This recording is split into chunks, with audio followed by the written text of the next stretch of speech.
ಹುಡುಕಾಟ ಪ್ರಾರಂಭಿಸಿದ್ದು within 2 hours ಒಳಗಡೆನೆ ಸೌಜನ್ಯ ಸಿಗ್ತಾಳೆ. ಆದ್ರೆ ಶವ ಆಗಿ ಅವಳ ಕೈಗಳನ್ನ ಅವಳದೇ ದುಪಟ್ಟ ಅಂಡ್ ID ಕಾರ್ಡ್ ಇಂದ ಮರಕ್ಕೆ ಕಟ್ಟಿರ್ತಾರೆ. And most brutal part is ಅವಳ ಯೋನಿ, ಅವಳ ಏನಿತ್ತು ಅದ್ರ ಒಳಗಡೆ 6 ಇಂಚ್ ಮಣ್ಣು ತುಂಬಿರ್ತಾರೆ. ಓ ಬಿಡಪ್ಪ, ನಮ್ ಪೊಲೀಸ್ ಅವ್ರಿಗೆ ತಮ್ಮ ಡ್ಯೂಟಿ ಮೇಲೆ ಎಷ್ಟೊಂದು ನಿಷ್ಠೆ ಇದೆ, ಒಂದೇ ದಿನದಲ್ಲಿ ಆರೋಪಿನ ಹಿಡಿದ್ಬಿಟ್ರಲ್ಲ ಅಂತ ಪೊಲೀಸ್ ಅವ್ರ ಮೇಲೆ ಫುಲ್ ಒಂಥರ ಹೊಗಳ್ತಾ ಇರ್ತಾರೆ. ಆದ್ರೆ ಪಾಪ ಜನರಿಗೆ ಎಲ್ಲಿ ಗೊತ್ತಿತ್ತು ಈ ಕೇಸ್ ನ ರಿಯಲ್ ಆರೋಪಿ ಬೇರೆ ಯಾರೋ ಇದಾರೆ, ಪೊಲೀಸ್ ಅವರೇ ಈ ಕೇಸ್ ನ ಮಿಸ್ಲೀಡ್ ಮಾಡೋದಕ್ಕೆ ಸುಮ್ನೆ ಸಂತೋಷ್ನ ಅರೆಸ್ಟ್ ಮಾಡಿದ್ದಾರೆ ಅಂತ. ಪೊಲೀಸ್ ಅವರು ಈ ಕೇಸ್ ಅಲ್ಲಿ ಕರಪ್ಟ್ ಆಗಿದ್ದಾರೆ, ಪೊಲೀಸ್ ಅವರೇ ಸತ್ಯ ಮುಚ್ಚಿಡ್ಲಿಕ್ಕೆ ಟ್ರೈ ಮಾಡ್ತಿದ್ದಾರೆ. ಹಾಗಾಗಿ ಈ ಕೇಸ್ ನ ಇನ್ಮುಂದೆ ಪೊಲೀಸ್ ಅವರಲ್ಲದೆ CBI ಅವರು ಇನ್ವೆಸ್ಟಿಗೇಷನ್ ಮಾಡಬೇಕು, ಈ ಕೇಸ್ ನ CBI ಒಪ್ಸಿ ಅಂತ ಅಗೇನ್ ಪ್ರೊಟೆಸ್ಟ್ ಗಳು ಸ್ಟಾರ್ಟ್ ಆಗ್ತವೆ. ಸೌಜನ್ಯ ಕೇಸ್ ಒಂದೇ ಅಲ್ಲ, ನಾರಾಯಣ ಹಾಗೂ ಯಮುನಾ ಕೇಸಲ್ಲೂ, ವೇದವಲ್ಲಿ ಕೇಸಲ್ಲೂ, ಆ ಬ್ಯಾಂಕ್ ಮ್ಯಾನೇಜರ್ ನ ಕೇಸಲ್ಲೂ ಹಾಗೂ ಪದ್ಮಲತಾ ಕೇಸಲ್ಲೂ ಸೀದಾ ಡೈರೆಕ್ಟ್ ಡೌಟ್ ಬರೋದೆ ಊರಿನ ಗೌಡ್ರ ಮೇಲೆ. ಸೌಜನ್ಯ ಕೇಸ್ ಬಿಟ್ಟು ಆ ಇನ್ನೊಂದು ಕೇಸ್ ಯಾವುದು, ಅದಕ್ಕೂ ಸಂತೋಷ್ಗೂ ಏನ್ ಸಂಬಂಧ, ಅದ್ರಲ್ಲಿ ಯಾಕೆ ಸಂತೋಷ್ನ ಪೊಲೀಸ್ ಅವರು ಫಿಟ್ ಮಾಡಿದ್ರು ಅಂತ ಪ್ರತಿಯೊಂದು ಹೇಳ್ತೀನಿ. ನಾನು ಈ ಚಾನೆಲ್ ನ ಸ್ಟಾರ್ಟ್ ಮಾಡಿದಾಗಿಂದ one of the most requested video ಬಂದು ಸೌಜನ್ಯ ಕೇಸ್ ಬಗ್ಗೆ. ಸರಿ, ನಮ್ ದೂತ ಸಭೆಯ ಪ್ರಜೆಗಳು ಇಷ್ಟೊಂದು ಕೇಳ್ತಿದಾರಲ್ಲ, ಈ ಒಂದು ಕೇಸ್ ಬಗ್ಗೆ ವಿಡಿಯೋ ಮಾಡುವ ಅಂತ ಸೌಜನ್ಯ ಕೇಸ್ ಬಗ್ಗೆ ನಾನು ರಿಸರ್ಚ್ ಸ್ಟಾರ್ಟ್ ಮಾಡಿದೆ. ಅಂಡ್ ಟ್ರಸ್ಟ್ ಮೀ, ಎಷ್ಟೊಂದು ಕಾಂಪ್ಲೆಕ್ಸ್ ಈ ಒಂದು ಕೇಸ್ ಇದೆ ಅಂತಂದ್ರೆ ನನ್ ತಲೆನೇ ಕೆಟ್ಬಿಡ್ತು. ಬಟ್ ಡೋಂಟ್ ವರಿ, ನಿಮ್ಗಂತೂ ಪ್ರತಿ ಒಂದನ್ನ ತುಂಬಾ ಸಿಂಪಲ್ ಆಗಿ ಅರ್ಥ ಮಾಡಿಸ್ತೇನೆ. ಅನ್ಕೊಳ್ಳಿ, ಒಂದು ಊರು, ಆ ಊರಲ್ಲಿ ಒಂದು ಗೌಡ್ರ ಕುಟುಂಬ ಇದೆ. ಅಂಡ್ ಆ ಗೌಡ್ರ ಕುಟುಂಬ ತುಂಬಾನೇ ಪವರ್ಫುಲ್, ಲೈಕ್ ನಾವು ಮೂವೀಸ್ ಅಲ್ಲಿ ನೋಡ್ತೀವಲ್ಲ ಹಂಗೆ. ಸೊ ಗೌಡ್ರ ಊರು ಬಂದು ಧರ್ಮಸ್ಥಳ ಅಂತ. ಆ ಒಂದು ಊರಲ್ಲಿ ಇವ್ರಿಗೆ ಸಖತ್ ಕಂಟ್ರೋಲ್ ಇರುತ್ತೆ. ಈವನ್ ಅದೇ ಒಂದು ರೀಜನ್ ಅಲ್ಲಿ ಇರುವಂತಹ ಒಂದು ತುಂಬಾನೇ ಪಾಪ್ಯುಲರ್ ದೇವಸ್ಥಾನನು ಸಹ ಇವರೇ ಕಂಟ್ರೋಲ್ ಮಾಡ್ತಿರ್ತಾರೆ. ಆ ಒಂದು ದೇವಸ್ಥಾನ ಇಂದ ಈ ಗೌಡ್ರ ಕುಟುಂಬಕ್ಕೆ ಎಷ್ಟೊಂದು ದುಡ್ಡು ಬರ್ತಾ ಇರುತ್ತೆ ಅಂತಂದ್ರೆ, ಅದೇ ದುಡ್ಡಲ್ಲಿ ಇವರು ಬೇಜನ್ ಪ್ರೈವೇಟ್ ಪ್ರೈಮರಿ ಅಂಡ್ ಹೈಸ್ಕೂಲ್ಸ್ ನ ಸ್ಥಾಪನೆ ಮಾಡಿರ್ತಾರೆ, ಬೇಜನ್ ಪ್ರೈವೇಟ್ ಮೆಡಿಕಲ್ ಕಾಲೇಜಸ್ ಇರ್ತವೆ, ಅಂಡ್ ಬೇಜನ್ ಪ್ರೈವೇಟ್ ದೊಡ್ಡ ಹಾಸ್ಪಿಟಲ್ಸ್ ಇರ್ತವೆ. ಒಟ್ಟಲ್ಲಿ ಹೇಳ್ಬೇಕು ಅಂತಂದ್ರೆ ದುಡ್ಡಿನ ಸುರಿಮಳೆ ಇವ್ರಿಗೆ. ನೋಡಿ, ನಮ್ಮ ಭಾರತ ದೇಶದಲ್ಲಿ ಒಂದು ಕಾನೂನಿದೆ, ದ ರಿಲಿಜಿಯಸ್ ಎಂಡೋಮೆಂಟ್ ಆಕ್ಟ್ 1863 ಅಂತ. ಬೇಸಿಕಲಿ ಈ ಒಂದು ಕಾನೂನು ಏನ್ ಹೇಳುತ್ತೆ ಅಂತಂದ್ರೆ, ಭಾರತದಲ್ಲಿ ಯಾವ್ದೆಲ್ಲ ಹಿಂದೂ ಟೆಂಪಲ್ಸ್ ಇದಾವೋ ಅವೆಲ್ಲ ಗವರ್ಮೆಂಟ್ ಪ್ರಾಪರ್ಟಿ. ಆ ಹಿಂದೂ ಟೆಂಪಲ್ಸ್ ನ ಮ್ಯಾನೇಜ್ಮೆಂಟ್ ಎಲ್ಲ ಗವರ್ಮೆಂಟ್ ಕೈಗೆ ಹೋಗಿ ಗವರ್ಮೆಂಟ್ ಡಿಸೈಡ್ ಮಾಡುತ್ತೆ ಆ ಮ್ಯಾನೇಜ್ಮೆಂಟ್ ಅಲ್ಲಿ ಯಾರ್ ಕೆಲ್ಸಕ್ಕೆ ಇರಬೇಕು, ಯಾರ್ ಕೆಲ್ಸಕ್ಕೆ ಇರಬಾರ್ದು, ಅಂಡ್ ಆ ಟೆಂಪಲ್ ಇಂದ ಬರ್ತಿರುವಂತಹ ಡೊನೇಷನ್ ಅಮೌಂಟ್ ನ ಏನ್ ಮಾಡಬೇಕು ಅಂತ. ಸೊ ಈ ಒಂದು ಕಾನೂನಿನ ಪ್ರಕಾರ ಗವರ್ಮೆಂಟ್ ಇಂಡಿಯಾದಲ್ಲಿ ಇರುವಂತಹ ಆಲ್ಮೋಸ್ಟ್ ಎಲ್ಲಾ ಹಿಂದೂ ಟೆಂಪಲ್ಸ್ ನ ತನ್ನ ಕಂಟ್ರೋಲ್ ಅಲ್ಲಿ ತಗೋತಾ ಇರ್ಬೇಕಾದ್ರೆ ಗವರ್ಮೆಂಟ್ ಅಫಿಷಿಯಲ್ಸ್ ಧರ್ಮಸ್ಥಳ ಶ್ರೀ ಮಂಜುನಾಥ ದೇವಸ್ಥಾನಕ್ಕೂ ರೀಚ್ ಔಟ್ ಮಾಡ್ತಾರೆ. ಅಂಡ್ ಆಗ ಇಷ್ಟು ದಿನ ಟೆಂಪಲ್ ನ ಕಂಟ್ರೋಲ್ ಮಾಡ್ತಿದ್ದಂತಹ ಆ ಗೌಡ್ರ ಕುಟುಂಬ ಏನ್ ಹೇಳುತ್ತೆ ಗೊತ್ತಾ, ಇಲ್ಲ ಇದು ಹಿಂದೂ ಟೆಂಪಲ್ ಅಲ್ಲ, ಇದು ಜೈನ್ ಫ್ಯಾಮಿಲಿಗೆ ಬಿಲಾಂಗ್ ಮಾಡುವಂತಹ ಒಂದು ಪ್ರೈವೇಟ್ ಟೆಂಪಲ್ ಅಂತ ಹೇಳ್ತಾರೆ. ನಾನು ಇಷ್ಟು ದಿನ ಧರ್ಮಸ್ಥಳ ಶ್ರೀ ಮಂಜುನಾಥ ದೇವಸ್ಥಾನ ಒಂದು ಹಿಂದೂ ಟೆಂಪಲ್ ಅಂತ ಅನ್ಕೊಂಡಿದ್ದೆ. ಆದ್ರೆ ಈಗಷ್ಟೇ ನನಗೂ ಗೊತ್ತಾಗಿದ್ದು ಇದು ಹಿಂದೂ ಟೆಂಪಲ್ ಅಲ್ಲ, ಇದು ಒಂದು ಜೈನ್ ಫ್ಯಾಮಿಲಿಗೆ ಬಿಲಾಂಗ್ ಮಾಡುವಂತಹ ಪ್ರೈವೇಟ್ ಜೈನ್ ಟೆಂಪಲ್ ಅಂತ. ಸೊ ಹೀಗಾಗಿ ಗವರ್ಮೆಂಟ್ ಅಫಿಷಿಯಲ್ಸ್ ಏನೂ ಮಾಡಕ್ಕಾಗದೆ ಇವತ್ತಿನವರೆಗೂ ಈ ಒಂದು ಧರ್ಮಸ್ಥಳ ಶ್ರೀ ಮಂಜುನಾಥ ದೇವಸ್ಥಾನನ ಒಂದು ಪ್ರೈವೇಟ್ ಟ್ರಸ್ಟ್ ನಡೆಸ್ಕೊಂಡು ಹೋಗ್ತಿದೆ. ಅಂಡ್ ಆ ಪ್ರೈವೇಟ್ ಟ್ರಸ್ಟ್ ನ ಓನರ್ ಯಾರು, ಅದೇ ಗೌಡ್ರ ಕುಟುಂಬ. ನೋಡಿ, ನಾನು ಈ ವಿಡಿಯೋದಲ್ಲಿ ಯಾರ್ದು ರಿಯಲ್ ನೇಮ್ಸ್ ನ ಬಳಸ್ತಿಲ್ಲ. ಪ್ರೀವಿಯಸ್ಲಿ ಬೇರೆ ಯೂಟ್ಯೂಬರ್ಸ್ ತಮ್ಮ ವಿಡಿಯೋಸ್ ಅಲ್ಲಿ ರಿಯಲ್ ನೇಮ್ಸ್ ನ ಬಳಸಿದ್ದಾರೆ ಅನ್ನೋ ಒಂದೇ ಒಂದು ಕಾರಣಕ್ಕೆ ಅವ್ರ ವಿಡಿಯೋಸ್ ನ ಡಿಲೀಟ್ ಮಾಡಿಸಿದ್ದಾರೆ. ಸೊ ಅವ್ರ ಜೊತೆ ಆಗಿದ್ದು ನನ್ ಜೊತೆ ಆಗೋದ್ ಬೇಡ, ಸತ್ಯ ಮುಚ್ಚೋಗೋದು ನನ್ಗೆ ಇಷ್ಟ ಇಲ್ಲ. ಹಾಗಾಗಿ ನಾನು ಇಲ್ಲಿ ರಿಯಲ್ ನೇಮ್ಸ್ ನ ಬಳಸ್ತಿಲ್ಲ. ಆದ್ರೆ ನಾನು ಯಾರನ್ನ ಪಾಯಿಂಟ್ ಔಟ್ ಮಾಡಿ ಹೇಳ್ತಿದ್ದೀನಿ ಅನ್ನೋದು ಮಾತ್ರ ನಿಮಗೆ ತುಂಬಾ ಕ್ಲಿಯರ್ಲಿ ಅರ್ಥ ಆಗುತ್ತೆ. Don't worry.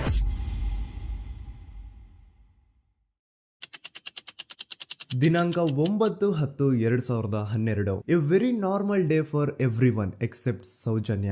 ಧರ್ಮಸ್ಥಳ ಹತ್ರ ಇರುವಂತಹ ಪಂಗಳ್ ಅನ್ನೋ ಒಂದು ಸಣ್ಣ ಹಳ್ಳಿಗೆ ಬಿಲಾಂಗ್ ಮಾಡುವಂತಹ ಸೌಜನ್ಯ ತುಂಬಾನೇ ಒಳ್ಳೆ ಹುಡುಗಿ. SDM ಕಾಲೇಜ್ ಆಫ್ ಉಜ್ರಿಯಲ್ಲಿ 2nd PUC ಓದ್ತಿದ್ದಂತಹ ಇವಳು ತುಂಬಾನೇ ಬ್ರೈಟ್ ಸ್ಟೂಡೆಂಟ್ ಕೂಡ. ಸೊ ಒಂದು ದಿನ ಅಂದ್ರೆ 9 ಅಕ್ಟೋಬರ್ 2012 ಬೆಳಿಗ್ಗೆ 7:30-8 ಗಂಟೆ ಹಾಗೆ ಆಸ್ ಯೂಶುವಲ್ ತನ್ನ ಕಾಲೇಜ್ ಹೋಗೋದಕ್ಕೆ ರೆಡಿ ಆಗ್ತಿರ್ತಾಳೆ. ಅವತ್ತು ಮಂಗಳವಾರದ ದಿನ ಅಂಡ್ ಅವತ್ತು ಲೋಕಲ್ ಫೆಸ್ಟಿವಲ್ ಬೇರೆ ಇರುತ್ತೆ, ಹೊಸ ಅಕ್ಕಿ ಅಂತ. ಈ ಒಂದು ಲೋಕಲ್ ಫೆಸ್ಟಿವಲ್ ದಿನ ಮನೆ ಒಳಗಡೆ ಏನೇ ಅಡುಗೆ ಮಾಡಿದ್ರು ಹೊಸ ಅಕ್ಕಿನೇ ಬಳಸಬೇಕು. ಸೊ ಹೊಸ ಅಕ್ಕಿ ತಂದು ಬ್ರೇಕ್ಫಾಸ್ಟ್ ನ ರೆಡಿ ಮಾಡೋಷ್ಟ್ರಲ್ಲಿ ಸೌಜನ್ಯ ಅವ್ರ ತಾಯಿ ತುಂಬಾ ಲೇಟ್ ಮಾಡ್ತಾರೆ. ಸೊ ಕಾಲೇಜ್ಗೆ ಲೇಟ್ ಆಗ್ತಿದೆ ಅಂತ ಈ ಸೌಜನ್ಯ ಟಿಫಿನ್ ಸಹ ಮಾಡದೆ ಹಾಗೆ ಹೋಗ್ತಾಳೆ. ಅವಳ ತಲೆಯಲ್ಲಿ ಏನಿತ್ತು ಅಂತಂದ್ರೆ, ಹೆಂಗೋ ಇವತ್ತು ಲೋಕಲ್ ಫೆಸ್ಟಿವಲ್ ಬೇರೆ ಇದೆ, ಹಾಗಾಗಿ ಮೇ ಬಿ ಕಾಲೇಜು ಬೇಗ ಬಿಡ್ಬೋದು, ಸೊ ಮಧ್ಯಾಹ್ನ ಡೈರೆಕ್ಟ್ ಮನೆಗೆ ಬಂದು ಊಟ ಮಾಡುವ ಬಿಡು ಅಂತ ಅವಳು ಅನ್ಕೊಂಡಿರ್ತಾಳೆ. ಆದ್ರೆ ಕಾಲೇಜ್ ಹೋಗಾದ್ಮೇಲೆ ಗೊತ್ತಾಗುತ್ತೆ ಅವತ್ತು ಅವಳಿಗೆ ಸ್ಪೆಷಲ್ ಕ್ಲಾಸಸ್ ಬೇರೆ ಇದೆ ಅಂತ.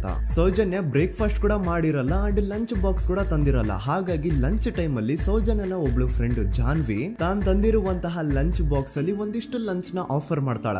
ಆದ್ರೆ ಸೌಜನ್ಯ ಪರವಾಗಿಲ್ಲ ನೀನ್ ತಿನ್ನು, ನಾನ್ ಮನೆಗೆ ಹೋಗ್ಬಿಟ್ಟು ಊಟ ಮಾಡ್ಕೊಂತೀನಿ ಅಂತ ಹೇಳ್ತಾಳ. ಸುಮಾರು ಮಧ್ಯಾಹ್ನದ 3:45ಕ್ಕೆ ಕಾಲೇಜ್ ಬಿಡುತ್ತೆ. ಸೌಜನ್ಯ ಕಾಲೇಜ್ ಇಂದ ಬಸ್ ಅಲ್ಲಿ ಬಂದು ನೇತ್ರಾವತಿ ಬಸ್ ಸ್ಟಾಪ್ ಹತ್ರ ಇಳ್ಕೋತಾಳ. ಅವಳ ಜೊತೆ ಅವಳ ಕ್ಲಾಸ್ ಮೇಟ್ಸ್ ಅಂಡ್ ಫ್ರೆಂಡ್ಸ್ ಎಲ್ಲ ಇರ್ತಾರೆ. ಸೊ ಅವ್ರಿಗೆಲ್ಲ ಬಾಯ್ ಹೇಳ್ಬಿಟ್ಟು ಸೌಜನ್ಯ ತನ್ನ ಮನೆ ಕಡೆಗೆ ಹೊರಡ್ತಾಳ. ನೇತ್ರಾವತಿ ಬಸ್ ಸ್ಟಾಪ್ ಇಂದ ಸೌಜನ್ಯ ಮನೆಗೆ 20 ಮಿನಿಟ್ಸ್ ನ ವಾಕ್ ಇರುತ್ತೆ. ಮ್ಯಾಕ್ಸ್ ಟು ಮ್ಯಾಕ್ಸ್ 30 ಮಿನಿಟ್ ಹಿಡಿಬಹುದು. ಸೊ ಸೌಜನ್ಯ ನಡ್ಕೊಂಡು ಮನೆ ಕಡೆಗೆ ಹೋಗ್ತಾ ಇರ್ತಾಳೆ. ಒಂದ್ ಸ್ವಲ್ಪ ದೂರದಲ್ಲಿ ಪ್ರಕೃತಿ ಹಾಸ್ಪಿಟಲ್ ಅಂತ ಒಂದಿರುತ್ತೆ. ಅಲ್ಲಿನ ಸೆಕ್ಯೂರಿಟಿ ಗಾರ್ಡ್ ಸೌಜನ್ಯ ನಡ್ಕೊಂಡು ಹೋಗ್ತಾ ಇರೋದನ್ನ ನೋಡ್ತಾನೆ ಕೂಡ.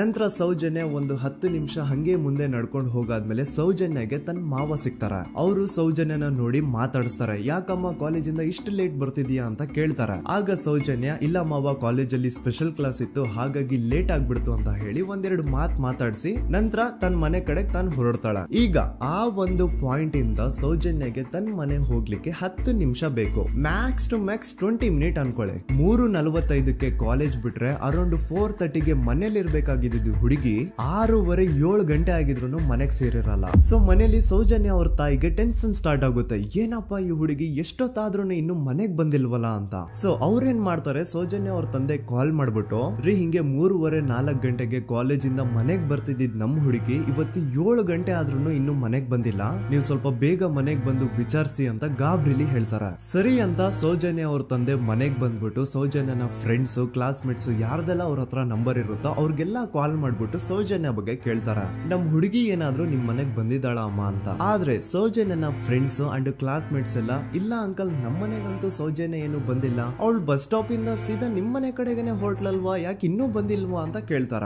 ಆಗ ಸೌಜನ್ಯ ಅವ್ರ ತಂದೆ ಇಲ್ಲಮ್ಮ ಬಂದಿಲ್ಲ ಹಾಗಾಗಿನೇ ಕಾಲ್ ಮಾಡಿರೋದು ಅಂತ ಹೇಳಿ ಕಾಲ್ ಕಟ್ ಮಾಡ್ತಾರ. ದೆನ್ ಸೌಜನ್ಯ ಅವ್ರ ತಂದೆ ಸೌಜನ್ಯ ಅವ್ರ ಮಾವ ಕಾಲ್ ಮಾಡ್ತಾರ. ಅಳಿಯ ಎಲ್ಲಿದೀಯಾ, ನನ್ ಮಗಳು ಇನ್ನು ಮನೆಗ್ ಬಂದಿಲ್ಲ, ನೀನೇನಾದ್ರೂ ಅವಳನ್ನ ನೋಡ್ದ ಅಂತ ಕೇಳ್ತಾರ. ಆ ಕಡೆಯಿಂದ ಅವರು ಸೌಜನ್ಯನ ಮಾವ ಹೇಳ್ತಾರೆ, ಹ್ಞೂ ನಾನ್ ನೋಡ್ದೆ 4:15 ಹಾಗೆ ಆ ಹುಡುಗಿ ಕಾಲೇಜ್ ಇಂದ ಬರ್ಬೇಕಾದ್ರೆ ನನಗ್ ಕಾಣಿಸಿದ್ಲು, ನಾನ್ ಸ್ವಲ್ಪ ಮಾತಾಡ್ದೆ ಅವಳ ಹತ್ರ, ಅದಾದ್ಮೇಲೆ ಅವಳು ಮನೆ ಕಡೆ ಹೋದ್ಲಲ್ಲ, ಯಾಕೆ ಇನ್ನೂ ಬಂದಿಲ್ವಾ ಅಂತ ಅವರೇ ಉಲ್ಟಾ ಕ್ವಶನ್ ಕೇಳ್ತಾರ. ಈ ಕಡೆ ಸೌಜನ್ಯ ಅವ್ರ ತಂದೆ ಇಲ್ಲ 7 ಗಂಟೆ ಆದ್ರೂ ಮಗು ಇನ್ನು ಮನೆಗ್ ಬಂದಿಲ್ಲ, ನಮ್ಗೆ ಯಾಕೋ ತುಂಬಾ ಗಾಬರಿ ಆಗ್ತಿದೆ, ನೀನೊಂದ್ ಕೆಲ್ಸ ಮಾಡು ನಮ್ಮವ್ರನ್ನೆಲ್ಲ ಸೇರ್ಸು ಎಲ್ರೂ ಸೇರಿ ಹುಡುಕುವ ಅವಳನ್ನ ಅಂತ ಸುಮಾರು ರಾತ್ರಿ 7 ಗಂಟೆಯಿಂದ ಹಿಡಿದು 11 ಗಂಟೆವರೆಗೂ ಸೌಜನ್ಯನ ಮನೆಯವರು ಅಂಡ್ ಊರಿನ ಜನ 200-300 ಜನ ಸೇರ್ಕೊಂಡು ಸೌಜನ್ಯನ ಹುಡುಕ್ತಾರೆ. ಆದ್ರೆ ಸೌಜನ್ಯನ ಒಂದು ಸುಳಿವು ಸಿಗಲ್ಲ. ಸೊ ಕೊನೆಗೆ ಸಹಾಯ ಕೇಳ್ತಾ ರಾತ್ರಿ 11 ಗಂಟೆ ಹಾಗೆ ಸೌಜನ್ಯನ ತಂದೆ ತಾಯಿ ಅಂಡ್ ಊರಿನ ಜನ ಎಲ್ಲ ಬೆಳ್ತಂಗಡಿ ಪೊಲೀಸ್ ಸ್ಟೇಷನ್ ಹತ್ರ ಹೋಗ್ತಾರ. ಅಲ್ಲಿ ಪೊಲೀಸ್ ಅವ್ರ ಹತ್ರ ಕಾಲೇಜ್ ಹೋಗಿದ್ ನಮ್ ಹುಡುಗಿ ಇಷ್ಟೊತ್ತಾದ್ರೂ ಇನ್ನು ಮನೆಗ್ ಬಂದಿಲ್ಲ,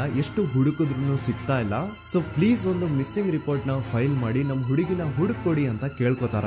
ಆದ್ರೆ ಪೊಲೀಸ್ ಅವರು ಒಪ್ಪಲ್ಲ. ಇಲ್ಲ ಯಾವುದೇ ಪರ್ಸನ್ ಮಿಸ್ಸಿಂಗ್ ಆದ್ರೆ ಆಫ್ಟರ್ 24 ಅವರ್ಸ್ ಆದ್ಮೇಲೆ ರಿಪೋರ್ಟ್ ಫೈಲ್ ಮಾಡಕ್ಕಾಗೋದು. ಸೊ ನೀವ್ ಒಂದ್ ಕೆಲ್ಸ ಮಾಡಿ, ಈಗ ಮನೆಗ್ ಹೋಗಿ ನಾಳೆ ಬೆಳಿಗ್ಗೆವರೆಗೂ ನೋಡಿ, ನಾಳೆ ಬೆಳಿಗ್ಗೆವರೆಗೂ ನಿಮ್ ಮಗಳು ನಿಮ್ ಮನೆಗ್ ಬಂದಿಲ್ಲ ಅಂತಂದ್ರೆ ಆಗ ಬಂದ್ಬಿಟ್ಟು ಮಿಸ್ಸಿಂಗ್ ರಿಪೋರ್ಟ್ ನ ಫೈಲ್ ಮಾಡಿಸಿ ಅಂತ ಹೇಳಿ ಕಳಿಸ್ತಾರ. ಆಗ ಆಲ್ಮೋಸ್ಟ್ ಮಿಡ್ ನೈಟ್ ಆಗಿರೋದ್ರಿಂದ ಅಂಡ್ ಮಳೆ ಬೇರೆ ತುಂಬಾ ಜೋರಾಗಿ ಬರ್ತಾ ಇರುತ್ತೆ. ಸೊ ಈ ಸಿಚುವೇಶನ್ ಅಲ್ಲಿ ಸೌಜನ್ಯನ ಹುಡುಕ್ಲಿಕ್ಕೆ ಆಗಲ್ಲ. ನಾಳೆ ಬೆಳಿಗ್ಗೆ ಸೇರ್ಕೊಂಡು ಅಗೇನ್ ಎಲ್ರು ಸೌಜನ್ಯನ ಹುಡುಕುವ ಅಂತ ಸೌಜನ್ಯನ ಮನೆಯವರು ಅಂಡ್ ಊರಿನ ಜನ ಎಲ್ರು ತಮ್ಮ ಮನೆಗೆ ಹೋಗ್ಬಿಡ್ತಾರ. ನೆಕ್ಸ್ಟ್ ದಿನ ಅಂದ್ರೆ 10 ಅಕ್ಟೋಬರ್ 2012 ಬುಧವಾರದ ದಿನ ಬೆಳಿಗ್ಗೆ 10 ಗಂಟೆ ಹಾಗೆ ಸೌಜನ್ಯನ ಮನೆಯವರು ಅಂಡ್ ಊರಿನ 200-300 ಜನ ಸೇರ್ಕೊಂಡು ಅಗೇನ್ ಸೌಜನ್ಯಗೋಸ್ಕರ ಹುಡುಕಾಟ ಸ್ಟಾರ್ಟ್ ಮಾಡ್ತಾರ. ಹುಡುಕಾಟ ಪ್ರಾರಂಭಿಸಿದ್ದು ವಿತಿನ್ 2 ಅವರ್ಸ್ ಒಳಗಡೆನೆ ಸೌಜನ್ಯ ಸಿಗ್ತಾಳೆ. ಆದ್ರೆ ಶವ ಆಗಿ ಆ 200-300 ಊರಿನ ಜನ ಎಲ್ಲ ಸೇರ್ಕೊಂಡು ಏನ್ ಸೌಜನ್ಯನ ಹುಡುಕ್ತಾ ಇದ್ರು ಅದರಲ್ಲಿ ಯಾರೋ ಒಬ್ರಿಗೆ ಸೌಜನ್ಯನ ಮನೆಯಿಂದ ಕೇವಲ 10 ನಿಮಿಷ ದೂರದಲ್ಲಿರುವಂತಹ ಒಂದು ಹಳ್ಳನ ದಡದಲ್ಲಿ ಸೌಜನ್ಯ ಮೃತದೇಹ ಸಿಗುತ್ತಾ. ಈಗ ಸತ್ತಿರುವಂತಹ ಸೌಜನ್ಯನ ಡೆಡ್ ಬಾಡಿ ಯಾವ ಒಂದು ಕಂಡೀಷನ್ ಅಲ್ಲಿ ಇತ್ತು ಅಂತ ಹೇಳ್ತೀನಿ, ಸ್ವಲ್ಪ ಗಮನ ಇಟ್ಟು ಕೇಳಿಸ್ಕೊಳ್ಳಿ. ಅವಳ ಕೈಗಳನ್ನ ಅವಳದೇ ದುಪಟ್ಟ ಅಂಡ್ ID ಕಾರ್ಡ್ ಇಂದ ಮರಕ್ಕೆ ಕಟ್ಟಿರ್ತಾರ. ಅವಳ ಬಾಡಿ ಎಲ್ಲ ನೇಕೆಡ್ ಇರುತ್ತೆ, ಮೈ ಮೇಲೆ ಸರಿಯಾದ ಬಟ್ಟೆ ಇರಲ್ಲ, ಮೈ ಮೇಲೆ ಮಲ್ಟಿಪಲ್ ಕಟ್ ಮಾರ್ಕ್ಸ್ ಇರುತ್ತೆ, ತುಂಬಾ ಜೋರಾಗಿ ಹೊಡೆದಿರುವಂತಹ ಗಾಯಗಳು ಮೈ ಮೇಲೆ ಎದ್ದು ಕಾಣಿಸ್ತಿರ್ತವೆ. ಅವಳ ರಿಪ್ಸ್ ಎದೆ ಭಾಗದ ಮೂಳೆಗಳೆಲ್ಲ ಮುರಿದು ಹೋಗ್ಬಿಟ್ಟಿರ್ತವೆ. And most brutal part is ಅವಳ ಯೋನಿ, ಅವಳ ಏನಿತ್ತು ಅದ್ರ ಒಳಗಡೆ 6 ಇಂಚ್ ಮಣ್ಣು ತುಂಬಿರ್ತಾರೆ. ಆ ಬಾಡಿ ಕಂಡೀಷನ್ ನ ನೋಡಿದಾದ್ಮೇಲೆ ಒಂದಂತೂ ತುಂಬಾ ಕ್ಲಿಯರ್ ಆಗಿ ಅರ್ಥ ಆಗುತ್ತೆ, ಅವಳನ್ನ ಯಾರೋ ತುಂಬಾ ಫೋರ್ಸ್ಫುಲಿ ಮಾಡಿ ನಂತರ ನಿರ್ದಯವಾಗಿ ಸಾಯಿಸಿದ್ದಾರೆ ಅಂತ. ಇಲ್ಲಿ ಕ್ರಿಮಿನಲ್ಸ್ ನ ಬುದ್ಧಿವಂತಿಕೆ ನೋಡಿ ಪೊಲೀಸ್ ಅವ್ರಿಗೆ ಏನೂ ಸುಳಿವು ಸಿಗ್ಬಾರ್ದು ಅಂತ ಅವಳ ಯೋನಿ ಒಳಗಡೆ 6 ಇಂಚ್ ಅಷ್ಟು ಮಣ್ಣು ತುಂಬ ಹೋಗಿರ್ತಾರೆ. ಸೊ ದೆನ್ ಪೊಲೀಸ್ ಅವ್ರಿಗೆ ವಿಷಯ ಗೊತ್ತಾಗುತ್ತೆ. ಅವರು ಸ್ಪಾಟ್ ಗೆ ಬಂದು ಸೌಜನ್ಯನ ಬಾಡಿನ ರಿಕವರ್ ಮಾಡಿ ಆ ಒಂದು ಸ್ಪಾಟ್ ನ ಕಂಪ್ಲೀಟ್ ಸೀಸ್ ಮಾಡ್ತಾರೆ. ಒಬ್ಳು ಸಾಮಾನ್ಯ ಮಿಡಲ್ ಕ್ಲಾಸ್ ಹುಡುಗಿ, ಒಬ್ಳು ವೆರಿ ಬ್ರೈಟ್ ಸ್ಟೂಡೆಂಟ್ ನ ಈ ಮಟ್ಟಿಗೆ ಇಷ್ಟು ನಿರ್ದಯವಾಗಿ ಸಾಯಿಸಿರೋದು ಯಾರು?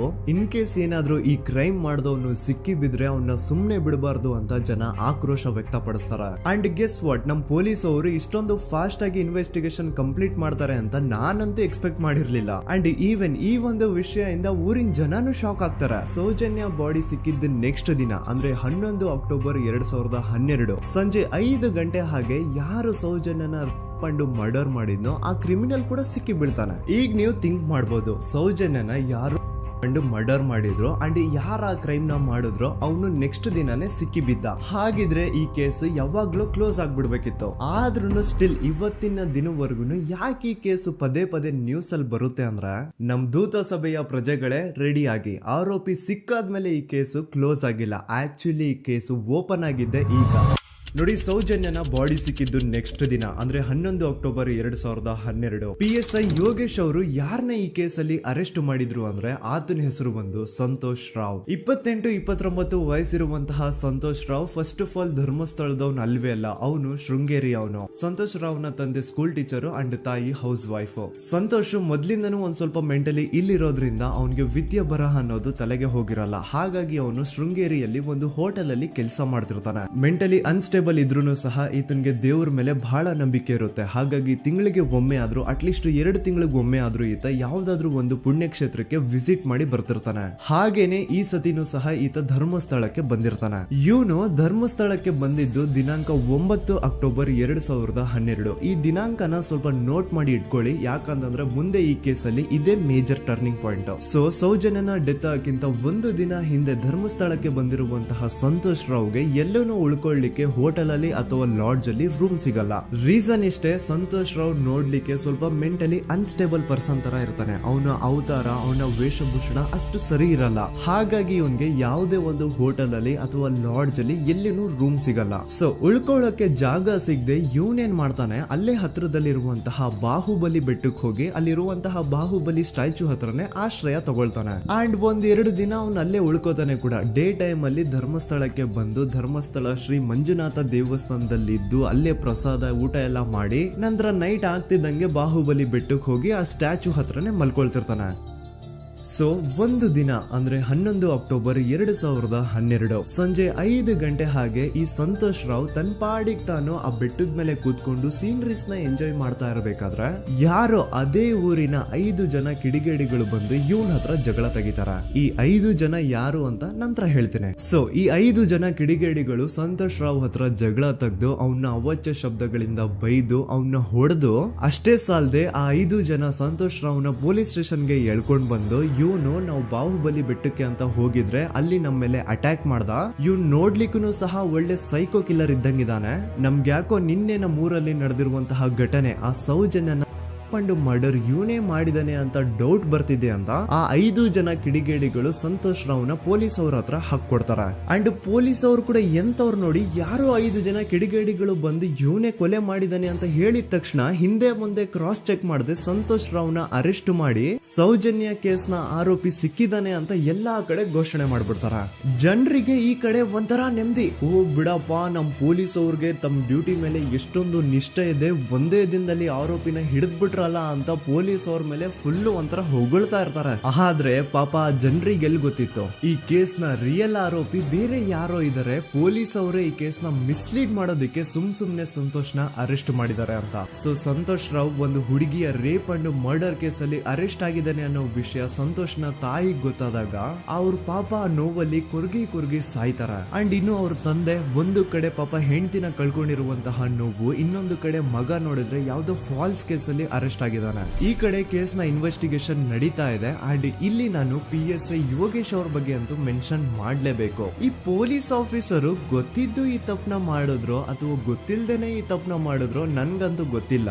ಸೊ ಇವ್ರು ಏನ್ ಮಾಡ್ತಾರೆ ಅಂತಂದ್ರೆ ಸೌಜನ್ಯನ ಬಾಡಿನ ಪೋಸ್ಟ್ ಮಾರ್ಟಮ್ ಗೆ ಕಳಿಸಿದಾಗ ಡಾಕ್ಟರ್ಸ್ ಹಂಗೋ ಹಿಂಗೋ ಮಾಡಿ ಇಂದ ಕೆಲವೊಂದು ಸ್ಪರ್ಮ್ ನ ಸ್ಯಾಂಪಲ್ಸ್ ಕಲೆಕ್ಟ್ ಮಾಡ್ತಾರ. ಅದನ್ನ ಅವರು PSI ಯೋಗೇಶ್ಗೆ ಕೊಟ್ಟು ಇದನ್ನ ವಿತಿನ್ 72 ಅವರ್ಸ್ ಒಳಗಡೆ ಇನ್ನೊಂದು ಲ್ಯಾಬ್ ಗೆ ಸಬ್ಮಿಟ್ ಮಾಡಿ ಅಂತ ತುಂಬಾ ಕ್ಲಿಯರ್ ಆಗಿ ಹೇಳ್ತಾರೆ. ಆದ್ರೆ PSI ಯೋಗೇಶ್ ಆ ಸ್ಪರ್ಮ್ ಸ್ಯಾಂಪಲ್ಸ್ ನ ವಿತಿನ್ 72 ಅವರ್ಸ್ ಒಳಗಡೆ ಲ್ಯಾಬ್ ಕಳ್ಸೋದಿರ್ಲಿ, ಅದನ್ನ 12 ದಿನ ಆದ್ಮೇಲೆ ಲ್ಯಾಬ್ ಕಳಿಸ್ತಾರ. ಅಷ್ಟೊತ್ತಿಗೆ ಆಲ್ರೆಡಿ ಆ ಸ್ಪರ್ಮ್ ಸ್ಯಾಂಪಲ್ಸ್ ಗೆಲ್ಲ ಫಂಗಸ್ ಹಿಡಿದು ಅದು ಅನ್ಫಿಟ್ ಫಾರ್ ಟೆಸ್ಟಿಂಗ್ ಅಂತ ಬರುತ್ತಾ. ಈಗ ನೀವೇ ಹೇಳಿ, ಎಂತ ಡಂಬೆಸ್ಟ್ ಪರ್ಸನ್ ಪೊಲೀಸ್ ಆಫೀಸರ್ ಆಗಿದ್ರು ಅವನ ಹತ್ರ ಒಂದು ಮರ್ಡರ್ ಕೇಸ್ ಬಂದಾಗ ಅವನ ಹತ್ರ ಇರೋ ಮೇನ್ ಸಾಕ್ಷಿನೇ, ಮೇನ್ ಎವಿಡೆನ್ಸ್ ಆ ಹುಡುಗಿಯ ಇಂದ ಕಲೆಕ್ಟ್ ಆಗುವಂತಹ ಸ್ಪರ್ಮ್ ಸ್ಯಾಂಪಲ್ಸ್. ಸೊ ಅದನ್ನ ಮೊದಲು ಲ್ಯಾಬ್ ಕಳಿಸಿ ಅದನ್ನ ಐಡೆಂಟಿಫೈ ಮಾಡೋದು ಪೊಲೀಸ್ ಅವರ ಫಸ್ಟ್ ಡ್ಯೂಟಿ. ಆದ್ರೆ ಇಲ್ಲಿ PSI ಯೋಗೇಶ್ ಅವರು ಇದನ್ನೇ ಮರ್ತು ಹೋದ್ರು ಅಂತ ನೋಡಿ. ಯಾವುದೇ ಒಂದು ಕೇಸ್ ಅಲ್ಲಿ ಪೊಲೀಸ್ ಅವರು ಆದಷ್ಟು ಎವಿಡೆನ್ಸ್ ನ ಕಲೆಕ್ಟ್ ಮಾಡೋದಕ್ಕೆ ಟ್ರೈ ಮಾಡ್ತಾರ.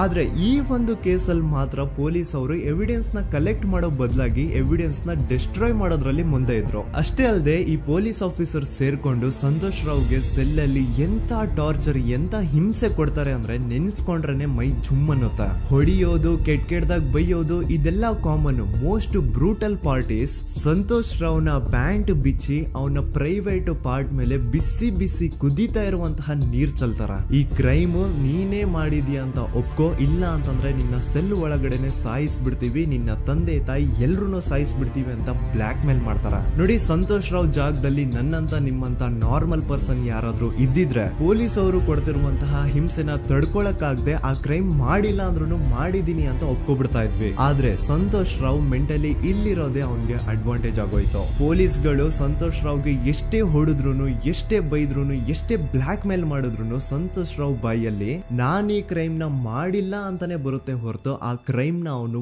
ಒಪ್ಕೊಳ್ಳೋದೇ ಇಲ್ಲ. ದೆನ್ ಕೋರ್ಟ್ ಟ್ರಯಲ್ಸ್ ಸ್ಟಾರ್ಟ್ ಆಗುತ್ತೆ. ಈ ಕ್ರೈಮ್ ನ ಸಂತೋಷೇ ಮಾಡಿದಾನೆ ಅಂತ ಸೌಜನ್ಯ ಕಡೆಯ ಲಾಯರ್ ವಾದ ಮಾಡ್ತಾನೆ. ಅದಕ್ಕೆ ಆಪೋಸಿಟ್ ಆಗಿ ಸಂತೋಷ್ ರಾವ್ ಕಡೆಯಿಂದ ಒಬ್ರು ಲಾಯರ್ ಇಲ್ಲ, ಸಂತೋಷ್ ರಾವ್ ಈ ಕ್ರೈಮ್ ನ ಮಾಡ್ಲಿಕ್ಕೆ ಸಾಧ್ಯನೇ ಇಲ್ಲ ಅಂತ ವಾದ ಮಾಡ್ತಿರ್ತಾರೆ. ಅಂಡ್ ಕೋರ್ಟ್ ಇಂದ ಆಚೆಗಡೆ ಸಂತೋಷ್ ರಾವ್ ನ ಅಗೇನ್ಸ್ಟ್ ಸ್ಟೂಡೆಂಟ್ಸ್ ಪ್ರೊಟೆಸ್ಟ್ ನಡೆಯುತ್ತೆ, ಪಬ್ಲಿಕ್ ಪ್ರೊಟೆಸ್ಟ್ ನಡೆಯುತ್ತೆ. ಅರೆಸ್ಟ್ ಆಗಿರುವಂತಹ ಸಂತೋಷ್ ರಾವ್ಗೆ ಗಲ್ಲಿಗೇರಿಸ್ರಿ ಅಂತ ಅವ್ರು ಡಿಮ್ಯಾಂಡ್ ಮಾಡ್ತಿರ್ತಾರೆ. ಸೊ ಹೀಗೆ ಒಂದು 2-3 ವರ್ಷ ಕಳೆದು ಹೋಗುತ್ತೆ. ನಂತರ ಒಂದು ಕೋರ್ಟ್ ಟ್ರಯಲ್ ಅಲ್ಲಿ ಸಂತೋಷ್ ರಾವ್ ಪರವಾಗಿ ಹೋರಾಡ್ತಿದ್ದಂತಹ ಲಾಯರ್ ಯಾಕೆ ಈ ಕೇಸ್ ಅಲ್ಲಿ ಸಂತೋಷ್ ಆರೋಪಿ ಅಲ್ಲ ಅಂತ ಪ್ರೂವ್ ಮಾಡ್ಲಿಕ್ಕೆ ಕೆಲವೊಂದು ಪಾಯಿಂಟ್ಸ್ ನ ಮುಂದೆ ಇಡ್ತಾರೆ. ಅದೇನಂತಂದ್ರೆ, ಮೊದಲನೇದಾಗಿ ಸಂತೋಷ್ ರಾವ್ ಈ ಕ್ರೈಮ್ ನ ಮಾಡಿದಾನೆ ಅಂತ ಒಬ್ರು ಒಂದು ಐ ವಿಟ್ನೆಸ್ ಇರಲ್ಲ. ಇನ್ನೊಂದೇನು ಅಂತಂದ್ರೆ, ಯಾವೊಂದು ಕಂಡೀಷನ್ ಅಲ್ಲಿ, ಯಾವೊಂದು ಬ್ರೂಟಲ್ ಕಂಡೀಷನ್ ಅಲ್ಲಿ ಸೌಜನ್ಯನ ಬಾಡಿ ಸಿಕ್ಕಿತ್ತೋ ಅದನ್ನ ಗಮನದಲ್ಲಿ ಇಟ್ಕೊಂಡು ಸ್ವಲ್ಪ ಪ್ರಾಕ್ಟಿಕಲ್ ಆಗಿ ಥಿಂಕ್ ಮಾಡಿದ್ರೆ ಆ ಒಂದು ಭೀಕರ ಕ್ರೈಮ್ ನ ಒಬ್ನೇ ಮಾಡ್ಲಿಕ್ಕೆ ಸಾಧ್ಯನೇ ಇಲ್ಲ. ಇನ್ನೊಂದು ಪಾಯಿಂಟ್ ಏನು ಅಂತಂದ್ರೆ, ಸೌಜನ್ಯನ ಇಂದ ಪೊಲೀಸ್ ಅವ್ರಿಗೆ ಯಾವುದೇ ಸ್ಪರ್ಮ್ ಸ್ಯಾಂಪಲ್ ಸಿಗ್ಬಾರ್ದು ಅಂತ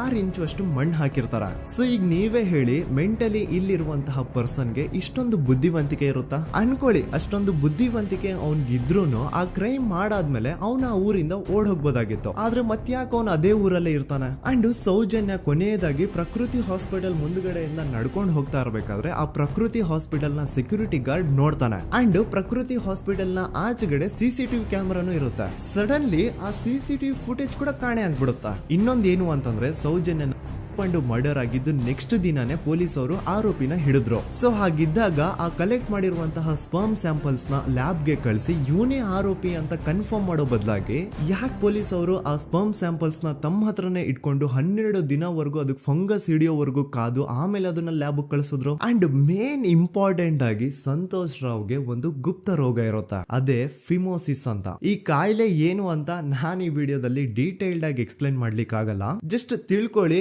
ಈ ಒಂದು ಕಾಯಿಲೆ ಇರೋರು ಇಂಟಿಮಸಿ ಮಾಡ್ಲಿಕ್ಕೆ ಆಗಲ್ಲ. ಇನ್ ಕೇಸ್ ಮಾಡಿದ್ರು ಅವರು ಸುಖ ಅಲ್ಲ ನರಕ ಕಾಣ್ತಾರ. ಸೊ ಇಷ್ಟೆಲ್ಲ ವ್ಯಾಲಿಡ್ ಪಾಯಿಂಟ್ಸ್, ಇಷ್ಟೆಲ್ಲ ಫ್ಯಾಕ್ಟ್ಸ್ ಕಣ್ ಮುಂದೆ ಇರಬೇಕಾದ್ರೆ ಸ್ಟಿಲ್ ಪೊಲೀಸ್ ಅವರು ಯಾಕೆ ಈ ಕ್ರೈಮ್ ನ ಸಂತೋಷ್ ರಾವೇ ಮಾಡಿದಾನೆ ಅಂತ ಇವನ್ ಹಿಂದೆ ಬಿದ್ದಿದ್ದಾರೆ.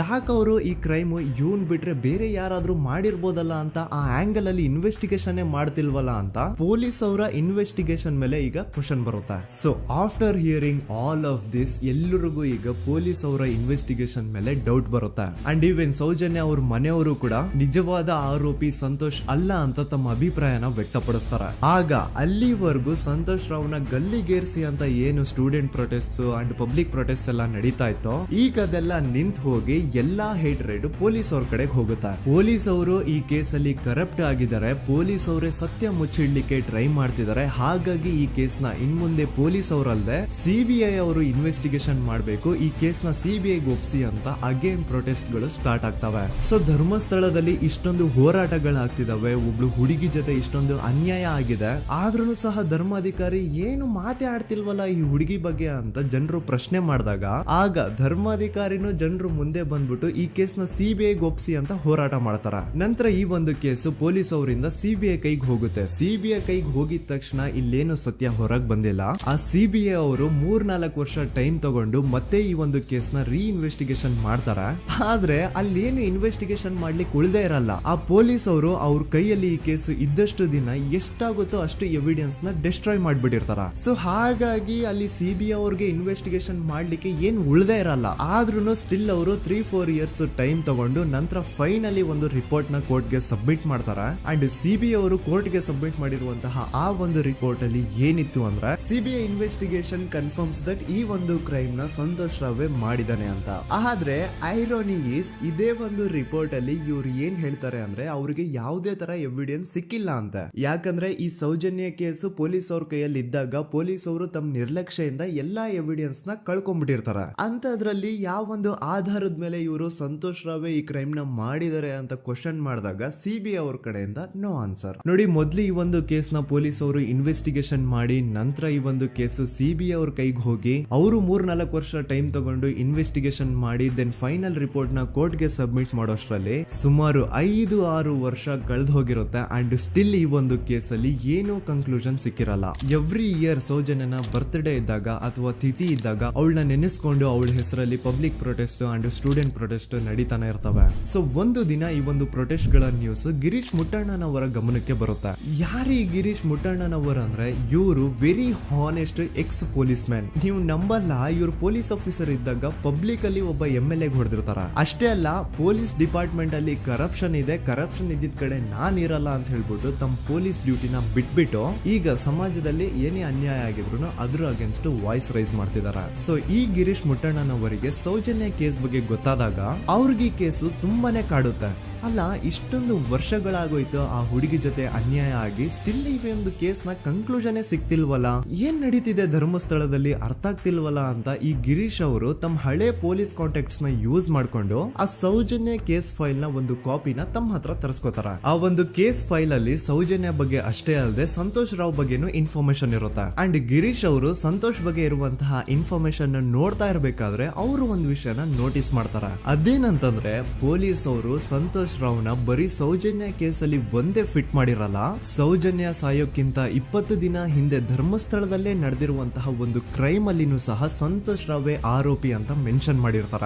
ಸೊ ಸೌಜನ್ಯ ಕೇಸ್ ಬಿಟ್ಟು ಆ ಇನ್ನೊಂದು ಕೇಸ್ ಯಾವುದು, ಅದಕ್ಕೂ ಸಂತೋಷ್ಗೂ ಏನ್ ಸಂಬಂಧ, ಅದ್ರಲ್ಲಿ ಯಾಕೆ ಸಂತೋಷ್ನ ಪೊಲೀಸ್ ಅವರು ಫಿಟ್ ಮಾಡಿದ್ರು ಅಂತ ಪ್ರತಿಯೊಂದು ಹೇಳ್ತೀನಿ. ಆದ್ರೆ ನಾನಿಲ್ಲಿ ಯಾರ್ದು ರಿಯಲ್ ನೇಮ್ಸ್ ನ ಬಳಸಲ್ಲ. ಯಾಕಂದ್ರೆ ಮುಂದೆ ಕೇಸಲ್ಲಿ ತುಂಬಾ ದೊಡ್ಡ ಪವರ್ಫುಲ್ ವ್ಯಕ್ತಿಗಳ ಹೆಸರುಗಳು ಬರ್ತವೆ. ಅಂಡ್ ನನ್ ವಿಡಿಯೋ ಯೂಟ್ಯೂಬ್ ಇಂದ ಡಿಲೀಟ್ ಆಗೋದು ನನ್ಗೆ ಇಷ್ಟ ಇಲ್ಲ. ಹಾಗಾಗಿ ನಾನಿಲ್ಲಿ ಯಾರ್ದು ರಿಯಲ್ ನೇಮ್ಸ್ ನ ಬಳಸ್ತಿಲ್ಲ. ಬಟ್ ಯಾರ ಬಗ್ಗೆ ಹೇಳ್ತಿದ್ದೀನಿ ಅಂತ ಒಂದ್ ಸ್ವಲ್ಪ ನೀವೇ ಅರ್ಥ ಮಾಡ್ಕೊಳ್ಳಿ. ನೋಡಿ, ಧರ್ಮಸ್ಥಳದಲ್ಲಿ ಮಾಫಿಯಾ ಕೈಂಡ್ ಆಫ್ ನಡೆಸ್ತಿರುವಂತಹ ಒಂದು ವೆರಿ ಪವರ್ಫುಲ್ ಗೌಡ್ರು ಕುಟುಂಬ ಇದೆ. ಇವ್ರ ಹತ್ರ ಬೇಜನ್ ಆಸ್ತಿ, ಬೇಜನ್ ದುಡ್ಡು, ಬೇಜನ್ ಪವರ್, ಬೇಜನ್ ಇನ್ಫ್ಲೂಯೆನ್ಸ್ ಎಲ್ಲಾನು ಇದೆ. ಆ ಊರಲ್ಲಿ ಈ ಗೌಡ್ರು ಕುಟುಂಬದ್ದು ಎಷ್ಟೊಂದು ಕಂಟ್ರೋಲ್ ಇದೆ ಅಂತಂದ್ರೆ ಅವ್ರನ್ನ ಎದುರು ಹಾಕೊಳ್ಳೋರೆ ಯಾರು ಇಲ್ಲ. ಅಂಡ್ ಈ ಒಂದು ಗೌಡ್ರು ಕುಟುಂಬ ಒಂದು ಪ್ರೈವೇಟ್ ಟ್ರಸ್ಟ್ ಹೆಸರಲ್ಲಿ ಒಂದು ವೆರಿ ಪಾಪ್ಯುಲರ್ ದೇವಸ್ಥಾನನ ಸುಮಾರು ವರ್ಷಗಳಿಂದ ತಲೆ ಮಾರುಗಳಿಂದನೂ ನಡ್ಸ್ಕೊಂಡ್ ಬಂದಿರ್ತಾರ. ಅದೇ ಒಂದು ದೇವಸ್ಥಾನದಲ್ಲಿ 60 ವರ್ಷ ವಯಸ್ಸಾಗಿರುವಂತಹ ನಾರಾಯಣ ಅನ್ನೋ ಒಬ್ಬ ವ್ಯಕ್ತಿ ಮಾವುತನಾಗಿ ಕೆಲಸ ಮಾಡ್ತಿರ್ತಾನೆ. ನಾರಾಯಣ ಅವ್ರ ತಂದೆನೂ ಅದೇ ದೇವಸ್ಥಾನದಲ್ಲಿ ಮಾವುತಾಗಿ ಕೆಲಸ ಮಾಡ್ತಾ ಇದ್ರು, ಅವ್ರ ತಂದೆನೂ ಅದೇ ದೇವಸ್ಥಾನದಲ್ಲಿ ಮಾವುತಾಗಿ ಕೆಲಸ ಮಾಡ್ತಾ ಇದ್ರು. ಸೊ ಹೀಗೆ ತಲೆ ಮಾರುಗಳಿಂದ ಮಾವುತಾಗಿನೇ ನಾರಾಯಣನ ಕುಟುಂಬ ಆ ಒಂದು ದೇವಸ್ಥಾನದಲ್ಲಿ ಕೆಲಸ ಮಾಡ್ತಾ ಇರುತ್ತೆ. ಸೊ ಒಮ್ಮೆ ತುಂಬಾ ವರ್ಷಗಳ ಹಿಂದೆ ನಾರಾಯಣ ಅವ್ರ ತಂದೆ ಆ ದೇವಸ್ಥಾನದಲ್ಲಿ ಮಾವುತಾಗಿ ಕೆಲಸ ಮಾಡ್ತಾ ಇರ್ಬೇಕಾದ್ರೆ ಆಗಿನ ದೇವಸ್ಥಾನದ ಧರ್ಮಾಧಿಕಾರಿ ಆ ಮಾವುತನ ಕೆಲ್ಸದ ಮೇಲೆ ಇರುವಂತಹ ನಿಷ್ಠೆ, ಅವನ ನಿಯತ್ತು ಅಂಡ್ ತಲೆಮಾರುಗಳಿಂದ ಅವರು ದೇವಸ್ಥಾನಕ್ಕೆ ಸಲ್ಲಿಸ್ತಿರುವಂತಹ ಸೇವೆನ ಮೆಚ್ಚಿ ಆ ಧರ್ಮಾಧಿಕಾರಿ ಆ ನಾರಾಯಣ ಅವ್ರ ತಂದೆ ಆ ಮಾವತನಿಗೆ ಒಂದು ಜಮೀನ್ ಕೊಡ್ತಾರೆ ಆಸ್ ಎ ಗಿಫ್ಟ್ ಆಗಿ. ಸೊ ಈಗ ಫ್ಲಾಶ್ ಬ್ಯಾಕ್ ಇಂದ ಒಂದ್ ಸ್ವಲ್ಪ ಮುಂದೆ ಬರುವ 2010-11ರಲ್ಲಿ ಯಾವೊಂದು ಜಮೀನ ಆಗಿನ ಧರ್ಮಾಧಿಕಾರಿ ನಾರಾಯಣ ಅವ್ರ ತಂದೆಗೆ ಆಸ್ ಎ ಗಿಫ್ಟ್ ಆಗಿ ಕೊಟ್ಟಿದ್ರು, ಈಗ ನಾರಾಯಣ ಅವ್ರ ತಂದೆ ಸತ್ ಹೋಗಿ ಆ ಒಂದು ಜಮೀನು ನಾರಾಯಣ ಹೆಸರಿಗೆ ಆಗಿರುತ್ತೆ. ಅಂಡ್ ಆಗಷ್ಟೇ ಗೊತ್ತಾಗುತ್ತೆ ಆ ಜಮೀನ ವೆರಿ ಆಪೋಸಿಟ್ ಒಂದು ದೊಡ್ಡ ಹೈವೇ ಬರ್ತಿದೆ ಅಂಡ್ ಅದರಿಂದ ಜಮೀನ ರೇಟು 10 ಪಟ್ಟು ಜಾಸ್ತಿ ಆಗುತ್ತೆ ಅಂತ. ಸೊ ಈ ವಿಷಯ ಗೊತ್ತಾಗಿ ನೋಡಿ ದಾನ ಮಾಡದಂತಹ ಧರ್ಮಾಧಿಕಾರಿ ಅಂತೂ ಸತ್ ಹೋದ್ರು, ಆದ್ರೆ ಅವ್ರ ಮುಂದಿನ ಪೀಳಿಗೆ ಅವ್ರಿಗೆ ಈ ಜಮೀನ್ ಮೇಲೆ ಕಣ್ಬಿದ್ದು ನಾರಾಯಣ ಅವ್ರ ಹತ್ರ ಆ ಜಾಗನ ವಾಪಸ್ ಕೇಳ್ತಾರ. ಆದ್ರೆ ನಾರಾಯಣ ಕೊಡಲ್ಲ. ಇಲ್ಲ ನಾನ್ ಯಾಕೆ ಕೊಡ್ಲಿ, ನಮ್ ತಂದೆಯಿಂದ ಸಿಕ್ಕಿರುವಂತಹ ಜಮೀನ್ ಇದು, ನಮ್ ತಂದೆಯ ಕೊನೆ ಗುರುತು ಇದು ನನ್ನ ಹತ್ರ ಇರೋದು, ಸೊ ಇದನ್ನ ನಾನು ಯಾವುದೇ ಕಾರಣಕ್ಕೂ ಬಿಟ್ಕೊಡಲ್ಲ ಅಂತ ಆ ಗೌಡ್ರು ಕುಟುಂಬನ ನಾರಾಯಣ ಎದುರು ಹಾಕೋತಾರ. ಆಗ ಗೌಡ್ರು ಕುಟುಂಬದವ್ರಿಗೆ ಕೋಪ ಬಂದು ಅವ್ರೇನ್ ಮಾಡ್ತಾರೆ ಅಂದ್ರೆ ನಾರಾಯಣ ಮನೆಗೆ ನೀರಿನ ಸಪ್ಲೈ ಇರುತ್ತಲ್ವಾ ಅದನ್ನ ಬಂದ್ ಮಾಡ್ತಾರ, ಎಲೆಕ್ಟ್ರಿಸಿಟಿ ಸಪ್ಲೈನು ಕಟ್ ಆಫ್ ಮಾಡ್ತಾರ, ಊರಲ್ಲಿರುವಂತಹ ಎಲ್ಲಾ ಚರಂಡಿಗಳನ್ನ ಕ್ಲೀನ್ ಮಾಡಿ ಆ ಕಸ ಏನಿರುತ್ತೋ ಅದನ್ನ ತಂದು ನಾರಾಯಣ ಮನೆ ಮುಂದೆ ಹಾಕ್ತಾರ. ಇಷ್ಟೇ ಅಲ್ಲ, ನಾರಾಯಣ ಅವ್ರ ಹೆಂಡತಿ ಮಕ್ಕಳು ಎಲ್ಲಾದ್ರೂ ಆಚೆ ಹೋಗ್ತಾ ಬರ್ತಾ ಇದ್ರೆ ಅವ್ರನ್ನ ಕೆಟ್ಟದಾಗ ಬೈಯೋದು, ಹೊಡ್ಕೊಳ್ಳೋದು, ಬಡ್ಕೊಳ್ಳೋದೆಲ್ಲ ಮಾಡ್ತಿರ್ತಾರ. ಇಷ್ಟೆಲ್ಲ ಆಗ್ತಾ ಇದ್ರು ಸ್ಟಿಲ್ ನಾರಾಯಣ ಮಾತ್ರ ಆ ಜಾಗನ ಬಿಟ್ಕೊಡಲ್ಲ. ಆ ಜಾಗದಗೋಸ್ಕರ ನೀನ್ ಬೇಕಿದ್ರೆ ಇದನ್ನೆಲ್ಲ ಸಹಿಸ್ಕೊಂಡಿರಪ್ಪ, ನಮ್ ಕೈಲಂತೂ ಆಗಲ್ಲ ಅಂತ ನಾರಾಯಣನ ಹೆಂಡತಿ ಮಕ್ಕಳು ಅವನ್ನ ಬಿಟ್ಟು ಬೇರೆ ಊರಿಗೆ ಹೋಗ್ಬಿಡ್ತಾರ. ಈಗ ಮನೆಯಲ್ಲಿ ನಾರಾಯಣ ಅಂಡ್ 45 ವರ್ಷ ವಯಸ್ಸಿರುವಂತಹ ನಾರಾಯಣ ಅವ್ರ ತಂಗಿ ಯಮುನಾ ಅವ್ರು ಮಾತ್ರ ಇಬ್ರೇ ಇರ್ತಾ ಇದ್ರು.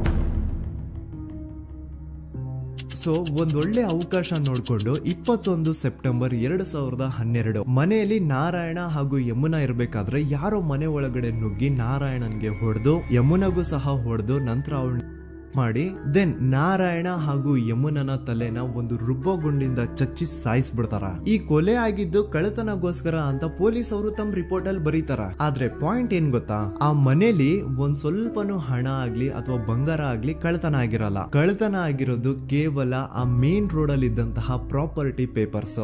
ಎಂತ ಕೋಇನ್ಸಿಡೆನ್ಸ್ ನೋಡಿ, ಯಾವ ಒಂದು ಜಮೀನಿನ ಪತ್ರ ನಾರಾಯಣ ಮನೆಯಿಂದ ಕಳ್ಳತನ ಆಗಿದ್ವೋ ಅದೇ ಒಂದು ಜಮೀನಲ್ಲಿ 10 ವರ್ಷ ಆದ ನಂತರ ಒಂದು ದೊಡ್ಡ ಹೋಟೆಲ್ ಸ್ಥಾಪನೆ ಆಗುತ್ತೆ ಅಂಡ್ ಆ ಹೋಟೆಲ್ ನ ಇನಾಗ್ರೇಷನ್ ಗೆ ಚಿಕ್ಕ ಗೌಡ್ರು ಬರ್ತಾರ. ಸೊ ಈಗೇನು ನಾರಾಯಣ ಹಾಗೂ ಯಮುನನ ಕೊಲೆ ಆಗಿದ್ಯೋ ಇದಾಗಿದ್ದು 20 ದಿನ ಆದ್ಮೇಲೆ ಸೌಜನ್ಯ ಜೊತೆ ಅಂತ ನಿರ್ದಯ ಘಟನೆ ಆಗಿದ್ದು. ಸೊ ಪೊಲೀಸ್ ಅವರು ಸೌಜನ್ಯ ಕೇಸಲ್ಲಿ ಸಂತೋಷ್ ರಾವ್ನ ಫಿಟ್ ಮಾಡೋದಲ್ದೆ ಈ ಒಂದು ನಾರಾಯಣ ಹಾಗೂ ಯಮುನಾ ಕೇಸಲ್ಲೂ ಸಹ ಸಂತೋಷ್ ರಾವ್ನೆ ಫಿಟ್ ಮಾಡಿರ್ತಾರ. ಇಲ್ಲಿ ಡೇಟ್ಸ್ ನ ಸ್ವಲ್ಪ ನೆನ್ಪಿಟ್ಕೊಳ್ಳಿ. ನಾರಾಯಣ ಹಾಗೂ ಯಮುನನ ಕೊಲೆ ಆಗಿದ್ದು 21 ಸೆಪ್ಟೆಂಬರ್ 2012 ಅಂಡ್ ಸಂತೋಷ್ ರಾವ್ ಧರ್ಮಸ್ಥಳ ಬಂದಿದ್ದು 9 ಅಕ್ಟೋಬರ್ 2012, 20 ದಿನ ಆದ್ಮೇಲೆ. ಸೊ ನಾರಾಯಣ ಹಾಗೂ ಯಮುನನ ಕೊಲೆ ಆದಾಗ ಊರಲ್ಲೇ ಇಲ್ದೆ ಎಲ್ಲೋ ಶೃಂಗೇರಿಯಲ್ಲಿ ಯಾವುದೋ ಒಂದು ಹೋಟೆಲ್ ಅಲ್ಲಿ ಕೆಲಸ ಮಾಡ್ತಿದ್ದಂತಹ ಸಂತೋಷ್ ರಾವ್ ಹೇಗೆ ಈ ಒಂದು ಕೇಸಲ್ಲಿ ಆರೋಪಿ ಆಗ್ತಾನೆ? ಸೊ ಇದೇ ಒಂದು ಪಾಯಿಂಟ್ ನ ನೋಟಿಸ್ ಮಾಡಿ ಗಿರೀಶ್ ಮುಟ್ಟಣ್ಣನವರು ಧರ್ಮಸ್ಥಳಕ್ಕೆ ಬಂದು ಸಂತೋಷ್ ನ ಲಾಯರ್ ಜೊತೆ ಡಿಸ್ಕಸ್ ಮಾಡ್ತಾರ. ದೆನ್ ಫೈನಲಿ ಏನೋ ತಪ್ಪು ಮಾಡದೆ ಸುಳ್ಳು ಆರೋಪಗಳಿಂದ ಕರಪ್ಟ್ ಪೊಲೀಸ್ ಆಫೀಸರ್ಸ್ ನ ಮಿಸ್ಲೀಡಿಂಗ್ ಇನ್ವೆಸ್ಟಿಗೇಷನ್ ಇಂದ ಸಂತೋಷ್ ರಾವ್ ತನ್ನ ಜೀವನದ 8-10 ವರ್ಷನ ಜೈಲಲ್ಲಿ ಕಳೆದು ಫೈನಲಿ ರಿಲೀಸ್ ಆಗ್ತಾನೆ. ಒಂಥರ ಈ ಕೇಸಿಂದ ಸಂತೋಷ್ ರಾವ್ನ ಇಡೀ ಲೈಫ್ ಸ್ಪಾಯ್ಲ್ ಆಗೋಯ್ತು. ಈಗ ಸಂತೋಷ್ ರಾವ್ ರಿಯಲ್ ಆರೋಪಿ ಅಲ್ಲ ಅಂತ ಕೋರ್ಟ್ ಅಲ್ಲಿ ಪ್ರೂವ್ ಆಯ್ತು. ಹಾಗಿದ್ರೆ ರಿಯಲ್ ಆರೋಪಿ ಯಾರು? ಪೊಲೀಸ್ ಅವರು ಯಾಕೆ ಕೇಸಲ್ಲಿ ಇಷ್ಟೊಂದು ಅನ್ಫೇರ್ ಇನ್ವೆಸ್ಟಿಗೇಷನ್ ಮಾಡಿದ್ರು? ಯಾರ ರಿಯಲ್ ಹೆಸರನ್ನ ಮುಚ್ಚಿಡ್ಲಿಕ್ಕೆ ಪೊಲೀಸ್ ಆಫೀಸರ್ಸ್ ಈ ಒಂದು ಕೇಸಲ್ಲಿ ಸಂತೋಷ್ ರಾವ್ನ ಸಿಗ್ಹಾಕ್ಸಿದ್ರು? ಇದೆಲ್ಲ ಥಿಂಕ್ ಮಾಡ್ತಾ ಹೋದ್ರೆ ನೋಡಿ ಆ ಊರಲ್ಲಿ ಆ ಪೊಲೀಸ್ ಆಫೀಸರ್ಸ್ಗೆ ಲಂಚ ಕೊಡೋಷ್ಟು, ಒಂದು ಪೊಲೀಸ್ ಇನ್ವೆಸ್ಟಿಗೇಷನ್ ನ ಸ್ಟಾಪ್ ಮಾಡೋಷ್ಟು ಅಥವಾ ಆ ಇನ್ವೆಸ್ಟಿಗೇಷನ್ ನ ಮಿಸ್ಲೀಡ್ ಮಾಡೋಷ್ಟು ಇನ್ಫ್ಲುಯೆನ್ಸ್ ಆಗ್ಲಿ, ಪವರ್ ಆಗ್ಲಿ ಅಥವಾ ಮನಿ ಆಗ್ಲಿ ಊರಿನ ಗೌಡ್ರು ಹತ್ರ ಮಾತ್ರ ಇದ್ದಿದ್ದು. ಸೊ ಈಗ ಸಂಶಯದ ಮುಳ್ಳು ಗೌಡ್ರು ಕಡೆ ತಿರುಗುತ್ತಾ ನೋಡಿ. ಪೊಲೀಸ್ ಅವರು ಸುಮ್ನೆ ಸಂತೋಷ್ ರಾವ್ನ ನಾರಾಯಣ ಹಾಗೂ ಯಮುನಾ ಕೇಸಲ್ಲಿ ಫಿಟ್ ಮಾಡಿದ್ರು. ಈಗ ಆ ಒಂದು ಕೊಲೆ ಪ್ರಕರಣಕ್ಕೂ ಸಂತೋಷ್ ರಾವ್ಗೂ ಏನು ಸಂಬಂಧನೇ ಇರ್ಲಿಲ್ಲ. ಹಂಗೆ ಥಿಂಕ್ ಮಾಡಿ ನಾರಾಯಣ ಸತ್ರೆ ಅಥವಾ ಅವನ ತಂಗಿ ಯಮುನಾ ಸತ್ರೆ ಯಾರಿಗ ಅಡ್ವಾಂಟೇಜ್ ಆಗುತ್ತೆ? ಊರಿನ ಗೌಡ್ರಿಗೆ, ಯಾಕಂದ್ರೆ ಅವ್ರಿಗ ಜಮೀನ್ ಸಿಗುತ್ತಾ. ಸೊ ಈಗ ನಾರಾಯಣ ಹಾಗೂ ಯಮುನಾ ಕೇಸಲ್ಲಿ ಸಂತೋಷ್ ರಾವ್ ಆರೋಪಿ ಅಲ್ಲ ಅಂತ ಪ್ರೂವ್ ಆದ್ಮೇಲೆ ಹಾಗಿದ್ರೆ ಆ ಕೊಲೆ ಮಾಡ್ದವ್ರು ಯಾರು ಅಂತ ಹಾಗೆ ಥಿಂಕ್ ಮಾಡಿದ್ರೆ ಗಿರೀಶ್ ಮುಟ್ಟಣ್ಣನವರಿಗೆ ಆ ಊರಿನ ಗೌಡ್ರ ಮೇಲೆ ಡೌಟ್ ಬರುತ್ತೆ. ಅದೇ ಒಂದು ಡೌಟ್ ಅಲ್ಲಿ ಗಿರೀಶ್ ಮುಟ್ಟಣ್ಣನವರು ಮಹೇಶ್ ತಿಮ್ರೊಡ್ಡಿ ಅಂತ ಇನ್ನೊಬ್ರ ಜೊತೆ ಸೇರ್ಕೊಂಡು ಈ ಹಿಂದೆ ಆ ಒಂದು ಊರಲ್ಲಿ ಆ ಧರ್ಮಸ್ಥಳದಲ್ಲಿ ಈ ಊರಿನ ಗೌಡ್ರು ಯಾವ್ದಾವ್ದೆಲ್ಲ ಕ್ರೈಮ್ಗಳು ಮಾಡಿದಾರೆ ಅಂತ ಊರಿನ ಜನರಿಂದ ತಿಳ್ಕೊತಾರ. ನಂತರ ಆ ಊರಿನ ಜನ ಯಾವ್ದಾವ್ದೆಲ್ಲ ಮ್ಯಾಟರ್ಸ್ ಹೇಳಿದ್ರು ಆ ಕೇಸ್ ಫೈಲ್ಸ್ ನೆಲ್ಲ ತಿರುಗಿಸಿ ಮುರುಗಿಸಿ ನೋಡಿದಾಗ ನೀವು ನಂಬಲ್ಲ, ಸೌಜನ್ಯ ಕೇಸ್ ಏನೇನು ಅಲ್ಲ, ಅದಕ್ಕಿಂತ ಭೀಕರ ಕೊಲೆಗಳು ಧರ್ಮಸ್ಥಳದಲ್ಲಿ ಆಗಿವೆ ಅಂಡ್ ಎಲ್ಲಾ ಕೊಲೆಗಳ ಹಿಂದೆ ಗೌಡ್ರು ಕುಟುಂಬದ್ದೇ ಕೈ ಇದೆ ಅಂತ ಎದ್ದು ಕಾಣಿಸುತ್ತೆ. 1977 ವೇದಾವಲ್ಲಿ ಕೇಸ್.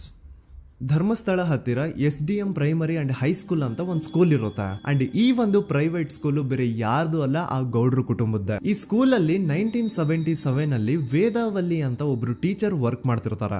ವೇದಾವಲ್ಲಿ ಆ ಟೀಚರ್ ಜಾಬ್ಗೆ ತುಂಬಾನೇ ಓವರ್ ಕ್ವಾಲಿಫೈಡ್. ಅವರ ಕ್ವಾಲಿಫಿಕೇಶನ್ಸ್ ನ ಗಮನದಲ್ಲಿ ಇಟ್ಕೊಂಡ್ರೆ ಅವ್ರಿಗೆ HM ಅಥವಾ ಪ್ರಿನ್ಸಿಪಲ್ ನ ಪೋಸ್ಟ್ ಸಿಗ್ಬೇಕು. ಆದ್ರೂ ಸಹ ವೇದಾವಲ್ಲಿ ಆಸ್ ಎ ಟೀಚರ್ ಆಗಿನೇ ಕೆಲಸ ಮಾಡ್ಕೊಂಡು ಹೋಗ್ತಿರ್ತಾರ. ಒಮ್ಮೆ ಏನಾಗುತ್ತೆ, ಸ್ಕೂಲ್ ಅಲ್ಲಿ ಪ್ರಿನ್ಸಿಪಲ್ ನ ಪೋಸ್ಟ್ ಖಾಲಿ ಆಗುತ್ತೆ ಅಂಡ್ ಆ ಒಂದು ಪೋಸ್ಟ್ ಗೆ ಎಲ್ರು ಏನ್ ಅನ್ಕೊಳ್ತಾರೆ, ವೇದಾವಲ್ಲಿನೇ ಸೆಲೆಕ್ಟ್ ಮಾಡೋದು ಅಂತ. ಆದ್ರೆ ವೇದಾವಲ್ಲಿಯ ಕ್ಯಾಸ್ಟ್ ಬೇರೆ ಇದೆ ಅನ್ನೋ ಒಂದೇ ಒಂದು ಕಾರಣಕ್ಕೆ ಆ ಪ್ರಿನ್ಸಿಪಲ್ ನ ಪೋಸ್ಟ್ ವೇದಾವಲ್ಲಿಗೆ ಸಿಗದೆ ಬೇರೆ ಯಾರನ್ನೋ ತಂದು ಕೂರಿಸ್ಬಿಟ್ಟಿರ್ತಾರ. ಇದ್ರಿಂದ ಟೀಚರ್ ವೇದಾವಲ್ಲಿಗೆ ತುಂಬಾ ಕೋಪ ಬಂದು ಅವ್ರ ಸ್ಕೂಲ್ ಮುಂದೆ ಪ್ರೊಟೆಸ್ಟ್ ಮಾಡೋದ್ ಸ್ಟಾರ್ಟ್ ಮಾಡ್ತಾರ. ಅಂಡ್ ಈ ವಿಷಯ ಸ್ಕೂಲ್ ನ ಓನರ್ಸ್ ಗೆ ಇಷ್ಟ ಆಗಲ್ಲ. ಸೊ ಅವರು ಆ ಕೋಪನ ಹಾಗೆ ಮನ್ಸಲ್ಲಿ ಇಟ್ಕೊಂಡಿರ್ತಾರ. ಒಮ್ಮೆ ಏನಾಗುತ್ತೆ, ಸ್ಕೂಲ್ ರಜೆ ಇರುತ್ತೆ, ವೇದಾವಲ್ಲಿ ಮನೇಲಿ ಇರ್ತಾರ ಅಂಡ್ ಅವ್ರ ಹಸ್ಬೆಂಡ್ ಡಾಕ್ಟರ್ ಅರಳೆ ಅವ್ರಿಗೆ ಯಾವ್ದೋ ಬೇರೆ ಊರಲ್ಲಿ ಒಂದು ಕಾಲೇಜ್ ಅಲ್ಲಿ ಸೆಮಿನಾರ್ ಏನೋ ಇರುತ್ತೆ. ಸೊ ಅವರು ಅಲ್ಲಿಗೆ ಹೋಗಿರ್ತಾರೆ. ಈಗ ಮನೇಲಿ ಇರೋದು ವೇದಾವಲ್ಲಿ ಒಂದೇ. ಇದೇ ಒಂದು ಅವಕಾಶನ ನೋಡ್ಕೊಂಡು ಯಾರೋ ವೇದಾವಲ್ಲಿ ಅವ್ರ ಮನೆಗೆ ನುಗ್ಗಿ ವೇದಾವಲ್ಲಿಗೆ ಹೊಡೆದು ನಂತರ ಅವ್ರನ್ನ ಜೀವಂತವಾಗಿ ಸುಟ್ಬಿಡ್ತಾರ. ಸ್ವಲ್ಪ ಹೊತ್ತು ನಂತರ ರಾತ್ರಿ ಆಗ್ತಿದ್ದಂಗೆ ಡಾಕ್ಟರ್ ಅರಳೆ ಅವರು ಮನೆಗೆ ವಾಪಸ್ ಬರ್ತಾರೆ ಅಂಡ್ ಮನೆ ಒಳಗಡೆ ಬಂದ್ ನೋಡಿದ್ರೆ ವೇದಾವಲ್ಲಿ ಅವರು ಸತ್ ಹೋಗಿ ಅವರ ಬಾಡಿ ಸುಟ್ ಹೋಗಿ ನೆಲದ ಮೇಲೆ ಬಿದ್ದಿದೆ. ಹೆಂಡತಿನ ಕಳ್ಕೊಂಡಿರುವಂತಹ ದುಃಖನ ಸೈಡ್ಗೆ ಇಟ್ಟು ಡಾಕ್ಟರ್ ಅರಳೆ ಅವರು ಮೊದ್ಲು ಪೊಲೀಸ್ ಸ್ಟೇಷನ್ ಹೋಗ್ಬಿಟ್ಟು ನಮ್ ಮನೆಗೆ ನಾನು ಇಲ್ದೇ ಇರುವಂತಹ ಸಮಯನ ನೋಡ್ಕೊಂಡು ಯಾರೋ ಮನೆ ಒಳಗಡೆ ನುಗ್ಗಿ ನನ್ನ ಹೆಂಡತಿನ ಹೊಡೆದು ನಂತರ ಅವಳನ್ನ ತುಂಬಾ ಭೀಕರವಾಗಿ ಸಾಯಿಸಿದರೆ ಅಂತ ಪೊಲೀಸ್ ಅವ್ರಿಗೆ ರಿಪೋರ್ಟ್ ಕೊಡಕ್ ಹೋದ್ರೆ ಅಲ್ಲಿ ಪೊಲೀಸ್ ಅವರು ಉಲ್ಟಾ ಡಾಕ್ಟರ್ ಅರಳೆ ಮೇಲೆನೆ FIR ಬರ್ದು ನೀನೇ ನಿನ್ ಹೆಂಡತಿನ ಸಾಯಿಸಿದ್ಯಾ, ನಾಟಕ ಮಾಡಬೇಡ ಅಂತ ಅವ್ರನ್ನೇ ಅರೆಸ್ಟ್ ಮಾಡ್ಬಿಡ್ತಾರ. ನಂತರ 2-3 ವರ್ಷ ಜೈಲಲ್ಲೇ ಇದ್ದು ಡಾಕ್ಟರ್ ಅರಳೆ ಅವರು ತಮ್ಮ ಫ್ರೆಂಡ್ಸ್ ಅಂಡ್ ಫ್ಯಾಮಿಲಿ ಮೂಲಕ ಎವಿಡೆನ್ಸ್ ನೆಲ್ಲ ಕಲೆಕ್ಟ್ ಮಾಡಿಸಿ ತಾನ ಕೊಲೆನ ಮಾಡಿಲ್ಲ, ತಾನ್ ತನ್ನ ಹೆಂಡತಿನ ಸಾಯಿಸಿಲ್ಲ ಅಂತ ಕೋರ್ಟ್ ಅಲ್ಲಿ ಪ್ರೂವ್ ಮಾಡ್ಕೊಂಡು ಜೈಲಿಂದ ರಿಲೀಸ್ ಆಗ್ತಾರ. ಸೊ ಈಗ ಡಾಕ್ಟರ್ ಅರಳೆ ಅವರು ಈ ಒಂದು ಕ್ರೈಮ್ ನ ಮಾಡಿಲ್ಲ ಅಂತಂದ್ರೆ ವೇದಾವಲ್ಲಿನ ಅಷ್ಟು ಭೀಕರವಾಗಿ ಸಾಯಿಸಿದವ್ರು ಯಾರು, ಈ ವಿಷಯ ಇವತ್ತಿನವರೆಗೂ ಗೊತ್ತಾಗಿಲ್ಲ. 1986 ಅಲ್ಲಿ ನಡೆದಂತಹ ಪದ್ಮಲತಾ ಕೇಸ್. ಪದ್ಮಲತಾ ಅವ್ರ ತಂದೆ ಕಮ್ಯುನಿಸ್ಟ್ ಪಾರ್ಟಿನ ಲೀಡರ್ ಇರ್ತಾರೆ. ಅವ್ರ ರಿಯಲ್ ನೇಮ್ ಏನು ಅಂತ ನಮಗ್ ಗೊತ್ತಾಗಿಲ್ಲ, ಬಟ್ ಈ ವಿಡಿಯೋದಲ್ಲಿ ಅವ್ರ ಹೆಸರು ಲಕ್ಷ್ಮಣ್ ಅಂತ ಅನ್ಕೊಳ್ಳಿ. ಸೊ ಕಮ್ಯುನಿಸ್ಟ್ ಪಾರ್ಟಿನ ಲೀಡರ್ ಇರುವಂತಹ ಲಕ್ಷ್ಮಣ್ ಅವ್ರಿಗೆ ಊರಲ್ಲಿ ತುಂಬಾನೇ ಸಪೋರ್ಟ್ ಇರುತ್ತೆ. ಊರಿನ ಜನರ ಫೇವ್ರೇಟ್ ಇರ್ತಾರೆ ಇವರು. ಅಂಡ್ ಅದೇ ವರ್ಷ ಅಂದ್ರೆ 1986 ಅಲ್ಲಿ ಪಂಚಾಯತ್ ಎಲೆಕ್ಷನ್ ಬೇರೆ ಇರುತ್ತೆ ಅಂಡ್ ಎಲ್ರಿಗೂ ಗೊತ್ತಿತ್ತು ಲಕ್ಷ್ಮಣೆ ಗೆಲ್ಲೋದು ಅಂತ. ಆ ಪಂಚಾಯತ್ ಎಲೆಕ್ಷನ್ ಅಲ್ಲಿ ಲಕ್ಷ್ಮಣ್ ಆಪೋಸಿಟ್ ಗೌಡ್ರಿಗೆ ತುಂಬಾ ಬೇಕಾಗಿರೋರು ಒಬ್ರು ನಿಂತಿರ್ತಾರ ಅಂಡ್ ಅವ್ರಿಗೂ ಗೊತ್ತಿತ್ತು ಎಲೆಕ್ಷನ್ ಏನಾದ್ರು ಆದ್ರೆ ಲಕ್ಷ್ಮಣ ಎಲೆಕ್ಷನ್ ಅಲ್ಲಿ ಗೆಲ್ಲೋದು ಅಂತ. ಸೊ ಎಲ್ಲಿ ಸೋತೋಗ್ಬಿಡ್ತೀವೋ ಅನ್ನೋ ಭಯಕ್ಕೆ ಆ ಗೌಡ್ರು ಕಡೆ ಅವ್ರು ಏನ್ ಮಾಡ್ತಾರೆ, ಲಕ್ಷ್ಮಣ್ ಅಪ್ರೋಚ್ ಮಾಡಿ ಮುಚ್ಕೊಂಡು ಈ ಪಂಚಾಯತ್ ಎಲೆಕ್ಷನ್ ಅಲ್ಲಿ ನಿನ್ ನಾಮಿನೇಷನ್ ನ ಕ್ಯಾನ್ಸಲ್ ಮಾಡು ಅಂತ ವಾರ್ನಿಂಗ್ ಕೊಡ್ತಾರ. ಆದ್ರೆ ಲಕ್ಷ್ಮಣ್ ಅವರು ಅಂಜದೆ ನೀವ್ ಏನ್ ಮಾಡ್ತಿರೋ ಮಾಡ್ಕೊಳ್ರಿ, ಆದ್ರೆ ನಾನ್ ಮಾತ್ರ ನಾಮಿನೇಷನ್ ನ ಕ್ಯಾನ್ಸಲ್ ಮಾಡಲ್ಲ ಅಂತ ಆ ಗೌಡ್ರು ಕುಟುಂಬನ ಎದುರು ಹಾಕೋತಾರ. ದೆನ್ ಎಂತ ಕೋಇನ್ಸಿಡೆನ್ಸ್ ನೋಡಿ, ನೆಕ್ಸ್ಟ್ ಡೇನೆ ಲಕ್ಷ್ಮಣ್ ಅವ್ರ ಮಗಳು ಪದ್ಮಲತಾ ಕಿಡ್ನಾಪ್ ಆಗ್ತಾಳ. ಸುಮಾರು 56 ದಿನ ಅವಳನ್ನ ಯಾರೋ ಕಿಡ್ನಾಪ್ ಮಾಡ್ತಾರೆ ಅಂಡ್ ಆ 56 ದಿನ ಡೈಲಿ ಅವಳನ್ನ ಶೋಷಣೆ ಕೂಡ ಮಾಡ್ತಾರ. ನಂತರ 56 ದಿನ ಆದ್ಮೇಲೆ ಪದ್ಮಲತನ ಬಾಡಿ ನೇತ್ರಾವತಿ ನದಿಲಿ ತೇಲ್ತಾ ಸಿಗುತ್ತಾ. ಆಸ್ ಎಕ್ಸ್ಪೆಕ್ಟೆಡ್ ಈ ಕೇಸಲ್ಲೂ ಪೊಲೀಸ್ ಅವ್ರ ಕಡೆಯಿಂದ ಪ್ರಾಪರ್ ಇನ್ವೆಸ್ಟಿಗೇಷನ್ ಆಗಲ್ಲ ಅಂಡ್ ಯಾರ್ ಪದ್ಮಲತನ ಕಿಡ್ನಾಪ್ ಮಾಡಿದ್ರು, ಯಾರು ಅವಳನ್ನ 15 ದಿನವರೆಗೂ ಶೋಷಣೆ ಮಾಡಿ ನಂತರ ಅವಳನ್ನ ಅಷ್ಟು ಭೀಕರವಾಗಿ ಸಾಯಿಸಿದ್ರು ಅಂತ ಇವತ್ತಿನ ದಿನದವರೆಗೂ ಗೊತ್ತಾಗಿಲ್ಲ. ಮತ್ತೆ ನಮಗೆ ಗೊತ್ತಾದದು 22ಕ್ಕೆ ಸ್ಕೂಲ್ ಡೇ 56 ದಿನ ಕಳೆದು ಹೊಳೆಯಲ್ಲಿ ಏನೋ ಉಂಟು ಕೇಳಿ ಪೊಲೀಸಿನವರು ಬರುವಾಗ ಬಂದು ಹೇಳುವಾಗ ನಮಗೆ ಗೊತ್ತಾದ. ಅವರು ನನ್ನನ್ನು ಕರ್ಕೊಂಡೋಗಿ ಅಲ್ಲಿ ಹೋಗಿವೆ. ಇನ್ನೊಂದು ಲಾಸ್ಟ್ ಕೇಸ್ ಇದೆ, ಇದು ಅರ್ಲಿ 2000 ಅಲ್ಲಿ ನಡೆದಿರೋದು. ಇವ್ರದ್ದು ಅಷ್ಟಾಗಿ ಡೀಟೇಲ್ಸ್ ನಾನು ಹೇಳಲ್ಲ, ಜಸ್ಟ್ ಮೇಲ್ ಹೇಳ್ತೀನಿ. 2000 ಇಸ್ವಿಯಲ್ಲಿ ಧರ್ಮಸ್ಥಳದಲ್ಲಿ 2 ಫಿನಾನ್ಸ್ ಬ್ಯಾಂಕ್ ಇರ್ತಾವೆ. ಒಂದು ಅಗೇನ್ ರಿಯಲ್ ನೇಮ್ ತಗೊಳ್ಳೋದು ಬೇಡ, ಲೈಕ್ ಜಸ್ಟ್ ಸಹಕಾರ ಗ್ರಾಮೀಣ ಬ್ಯಾಂಕ್ ಅನ್ಕೊಳ್ಳಿ. ಅಂಡ್ ಇನ್ನೊಂದು ಬಂದ್ಬಿಟ್ಟು SDM ಫೈನಾನ್ಸ್ ಪ್ರೈವೇಟ್ ಲಿಮಿಟೆಡ್. ಈ SDM ಫೈನಾನ್ಸ್ ಪ್ರೈವೇಟ್ ಲಿಮಿಟೆಡ್ ಬಂದು ಗೌಡ್ರು ಕುಟುಂಬ ಅವ್ರಿಗೆ ಸೇರಿದ್ದು. ಆ ಕಡೆ ಇವ್ರ ಆಪೋಸಿಟ್ ಏನದು ಗ್ರಾಮೀಣ ಬ್ಯಾಂಕ್ ಇತ್ತು, ಅದರಲ್ಲಿ ಒಬ್ಬ ಮ್ಯಾನೇಜರು ಬಡವ್ರಿಗೆ ಸಹಾಯ ಆಗ್ಲಿ ರೈತರಿಗೆ ಸಹಾಯ ಆಗ್ಲಿ ಅಂತ ತುಂಬಾ ಕಡಿಮೆ ಬಡ್ಡಿಗೆ ಲೋನ್ ಕೊಡ್ತಿರ್ತಾನೆ. ಇದ್ರಿಂದಾಗಿ ಧರ್ಮಸ್ಥಳದಲ್ಲಿ ಆಲ್ಮೋಸ್ಟ್ ಎಲ್ಲಾ ಕಸ್ಟಮರ್ಸ್ ಆ ಗ್ರಾಮೀಣ ಬ್ಯಾಂಕ್ ಕಡೆಗೆ ಹೋಗ್ತಿರ್ತಾರೆ.